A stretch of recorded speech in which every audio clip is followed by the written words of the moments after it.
Get paper bag. But I noticed a pattern in your writing, and I thought it was really interesting. The pattern is you're fascinated, I think, with deaths of good people.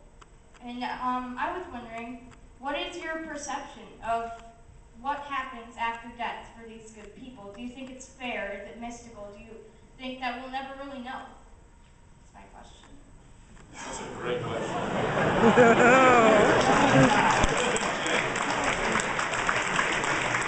How old are you now? I'm 15. You're 15 now?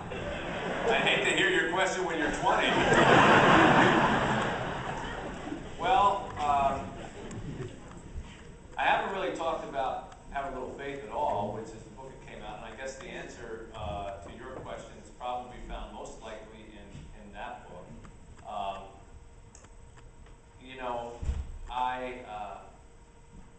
the Have a Little Faith is a story, it's a true story, it's my first nonfiction substitution for, and again, it began by accident. And it began with a clergyman I knew my whole life, where I grew up as a kid in New Jersey. I spent my whole adult life in Michigan, but I grew up as a kid in New Jersey. It's kind of small town. I went back to give a talk there, and he pulled me out of the talk. It was like this, and afterwards, he was 82 years old. He pulled me aside and said, I want to ask you a favor. He never asked me a favor in his life.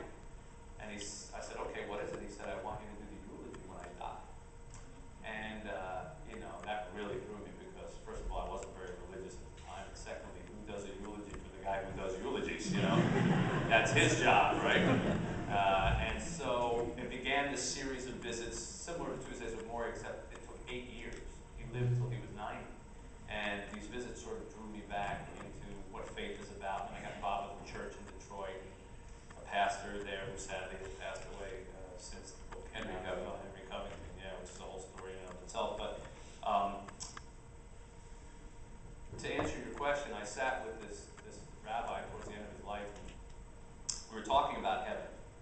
And he said, well, I hope you have a long life so that when we see each other again, we'll have lots to talk about.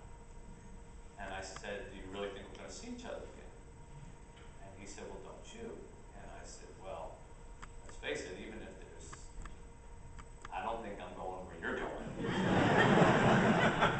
And he said, well, what do you mean? I said, well, come on. I mean, you know, like, they have to have a special wing for people like you. You're a man of God. And he looked at me very sweetly and he said, but you're a man of God too, everyone. And that sentence really floored me and is a big underpinning of what Have a Little Faith is about, because I do believe that if we really believed that, we would have to treat each other better. Because if you look at someone and you say, you're a child of God too, then it doesn't matter what religion, what race, and whatever, we're the same.